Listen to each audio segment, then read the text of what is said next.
Xin chào các bạn, chào mừng các bạn đã ghé thăm kênh Nagi Kiếm Hiệp và Huyền Sử.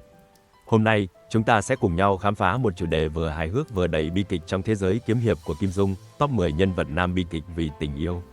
Câu hỏi đặt ra là, điều gì được xem là nỗi bi kịch lớn nhất của một người đàn ông trong tình yêu? Có người sẽ nói, đó là yêu nhưng không được đáp lại như mối tình thanh mai trúc mã của lệnh Hồ Sung với tiểu sư muội Nhạc Linh San. Hay là vô tình đánh chết người mình yêu như Tiêu Phong lỡ tay đánh chết A Châu. Nhưng, nếu tham khảo ý kiến từ Liên minh Anh hùng bàn phím trên mạng thì 99,99% đấng mày râu đồng tình rằng, nỗi nhục lớn nhất chính là trở thành nhân vật chính trong bộ phim Cuộc sống nở hoa nhưng trên đầu lại cao thêm vài tấc. Hãy thử tưởng tượng, một ngày bạn phát hiện vầng hào quang trên đầu mình không phải là ánh sáng chói lóa, mà là mấy chiếc sừng to đùng. Khi ấy, việc bình tĩnh đối diện với sự thật chắc chắn còn khó hơn việc luyện hàng long thập bát trưởng chỉ trong 3 ngày. Thế nhưng, điều này lại là chuyện thường ngày ở huyện trong thế giới của Kim Dung. Đặc biệt, không ít nhân vật nam trong các tác phẩm của ông đã trở thành biểu tượng bi kịch vì tình yêu, với những câu chuyện đầy cay đắng. Vậy điều gì khiến những nhân vật này phải rơi vào cảnh ngộ trớ trêu như vậy? Và ai là những cái tên sáng giá trong danh sách này? Hãy cùng tôi điểm danh top 10 nhân vật nam bi kịch vì tình trong tiểu thuyết Kim Dung nhé. Danh sách này xếp các nhân vật theo dòng thời gian lịch sử trong các tác phẩm của Kim Dung, cùng bắt đầu nào. Trung Vạn Cửu Thiên Long Bát Bộ. Và để bắt đầu, không thể không nhắc đến một nhân vật phụ có cuộc đời đầy chéo ngoe, Trung Vạn Cửu, người từng đội sừng nhưng vẫn không hề hay biết. Trung Vạn Cửu, nghe tên thì oai phong lẫm liệt, nhưng cuộc đời lão lại không oai chút nào.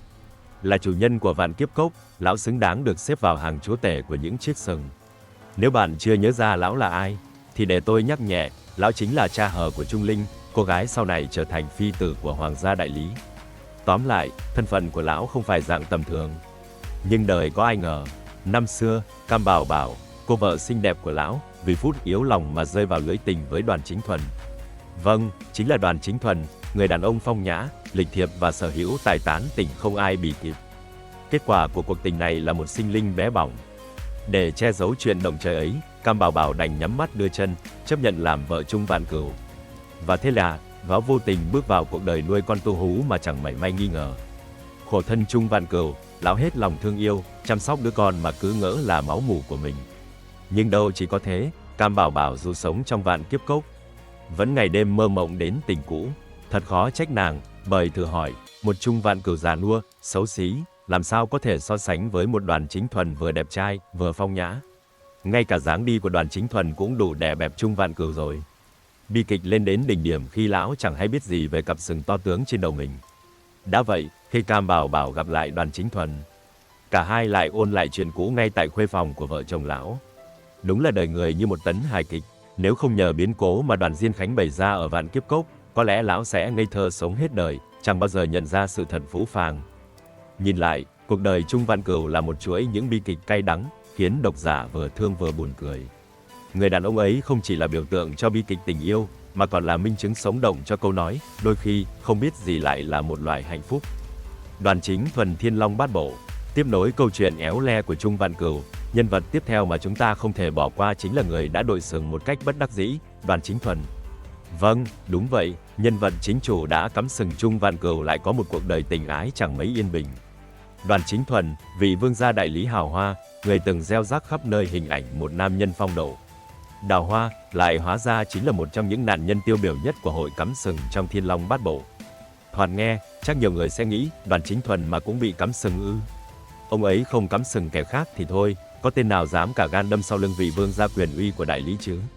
Ấy vậy mà có thật, và người dám đội sừng cho Đoàn Chính Thuần lại không ai khác ngoài Đoàn Diên Khánh. Đứng đầu tứ đại ác nhân, từng là một gã ăn mày bẩn thỉu, khố rách áo ôm. Nhưng khoan, câu chuyện này lại không đơn giản như vậy. Đoàn Diên Khánh không phải là kẻ chủ động trong vụ phản công này. Tất cả bắt đầu từ Đao Bạch Phượng, phu nhân cao quý của Đoàn Chính Thuần. Vì quá căm hận thói trăng hoa của chồng, bà đã quyết định trả thù theo cách không ai ngờ tới, hiến thân cho một kẻ ăn mày để cho chồng biết mặt.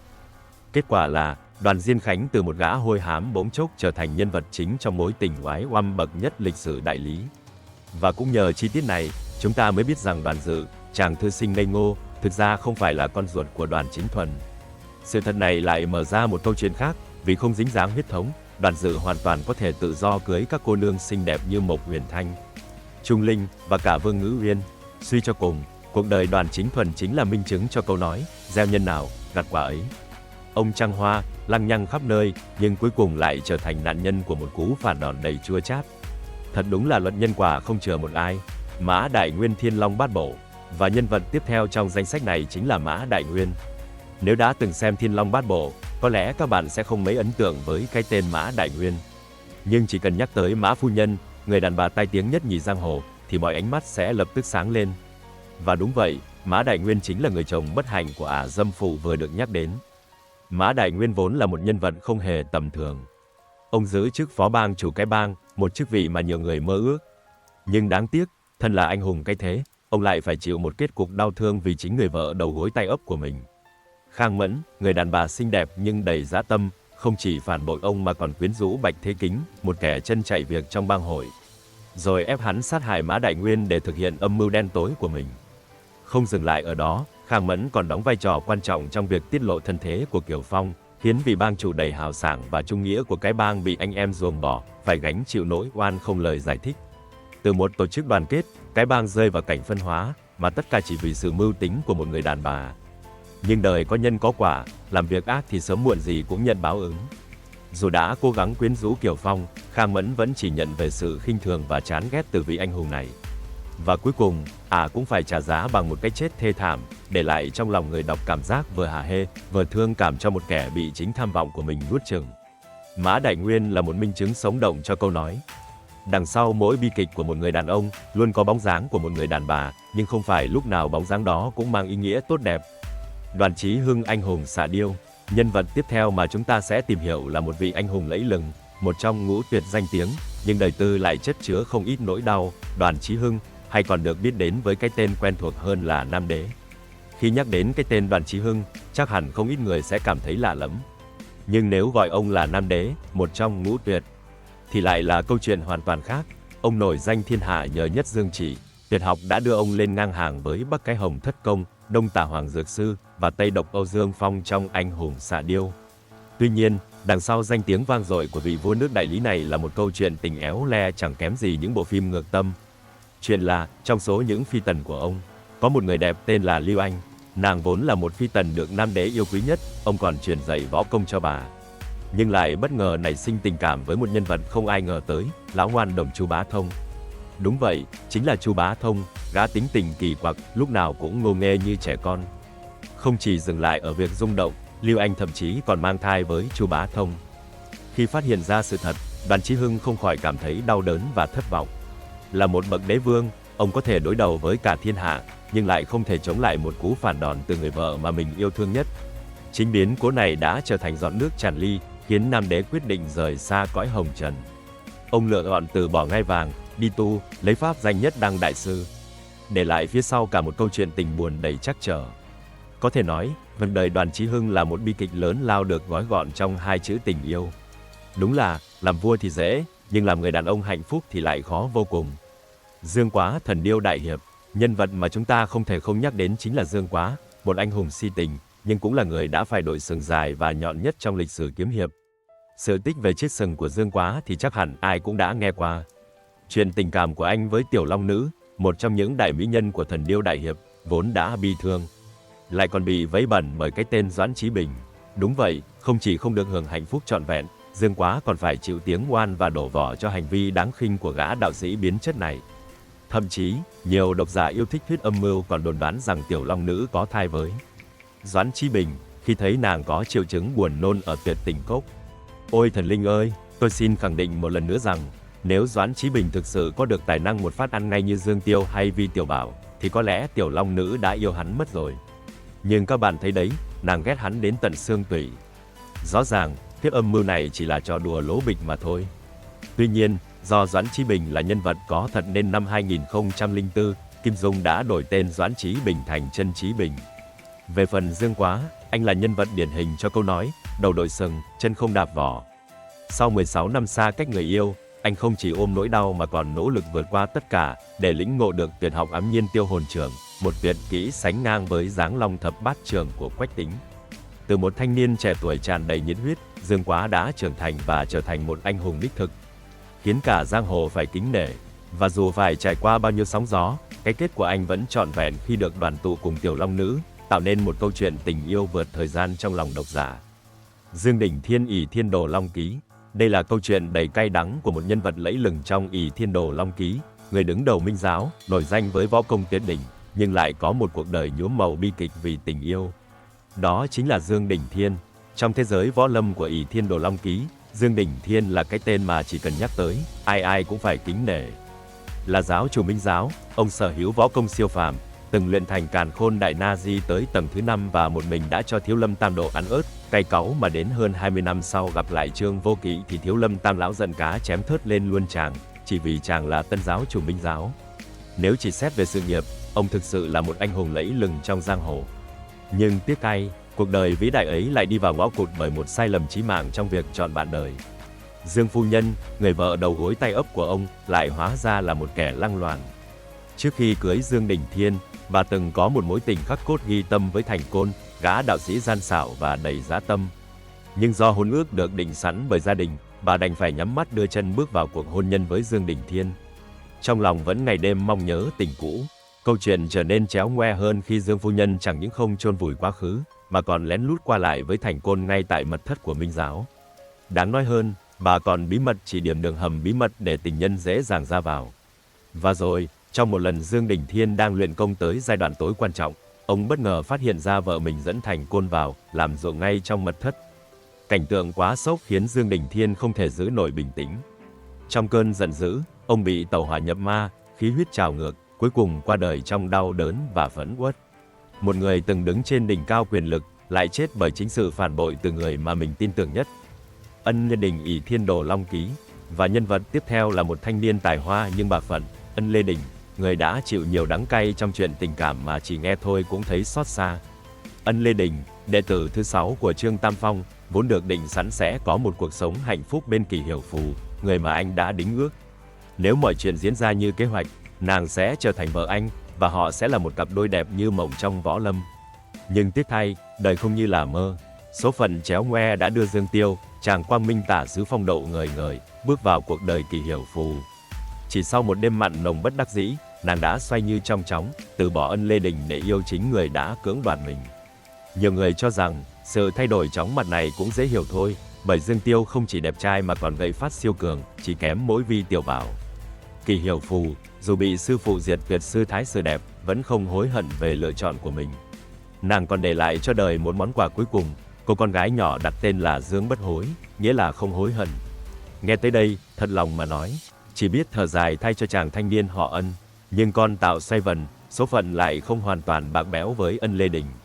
Trong một lần xui xẻo, chàng bị đánh gãy tay chân, tưởng rằng đời mình sẽ chấm hết. May mắn thay, nhờ Trương Vô Kỵ kịp thời sử dụng Hắc Ngọc Đoạn Tục Cao, chàng không chỉ hồi phục mà còn giữ được võ công, khác xa với người tam sư huynh xui xẻo Du Đại Nham. Các cụ thường nói phước bất trùng lai, họa vô đơn chí, phước lành không đến 2 lần, tai họa không đến một mình.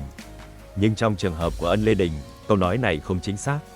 Không những anh may mắn được cứu chữa, mà còn có được tình yêu từ chính Dương Bất Hối, cô con gái của mối tình đầu. Bất Hối đã nguyện thay mẹ chăm sóc cho Ân Lê Đình, trở thành người bạn đồng hành suốt cuộc đời anh. Dù chịu nhiều đau khổ và mất mát, cuối cùng Ân Lê Đình vẫn có được một kết thúc viên mãn.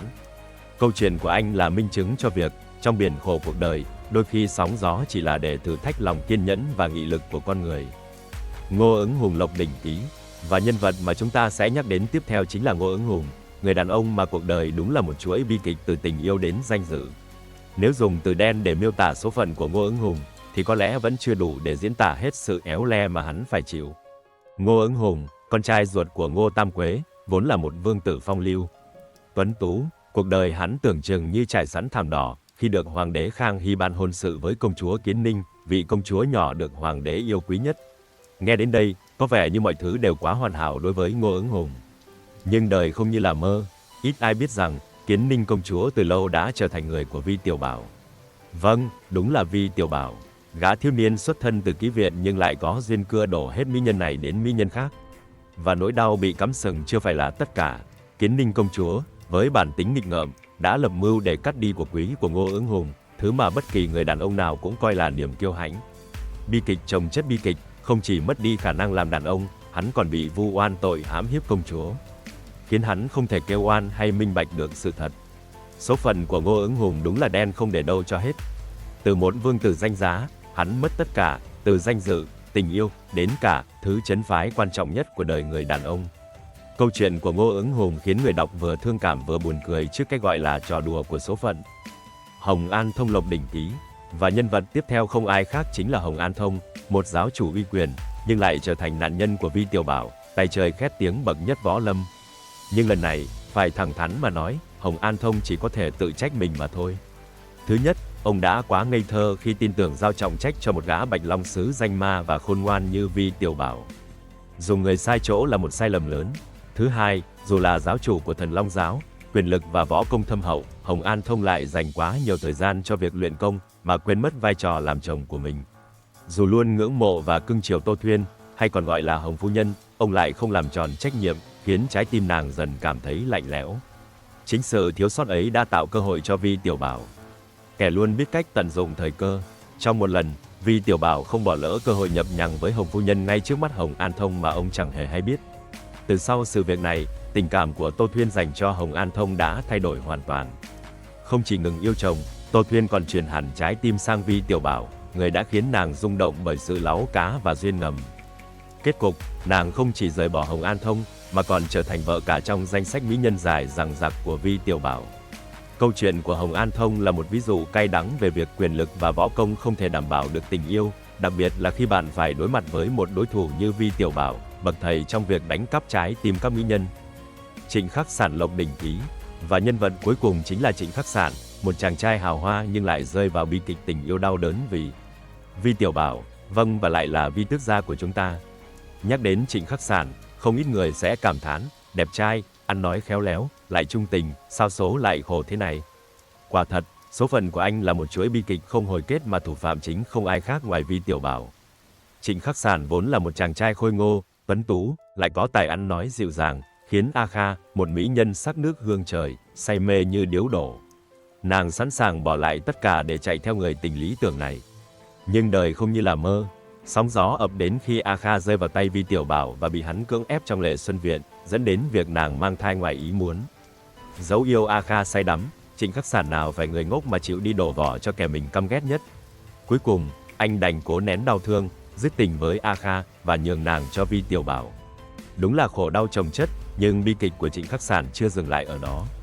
Không chỉ mất đi người mình yêu, Trịnh Khắc Sản còn bị chính Vi tước gia giăng bẫy tài chính.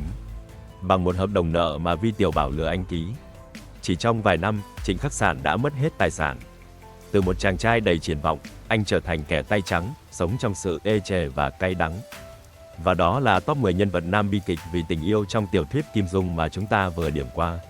Mỗi nhân vật, mỗi câu chuyện đều chất chứa những nỗi đau, những mất mát khó có thể nói thành lời. Dù là anh hùng cái thế hay những chàng trai bình dị, tình yêu trong thế giới Kim Dung luôn mang đến những bi kịch đầy éo le, khiến người đọc không khỏi xót xa. Nhưng cũng chính những bi kịch đó đã khắc sâu hình ảnh của họ trong lòng độc giả, biến họ thành những nhân vật bất hủ trong lịch sử tiểu thuyết võ hiệp.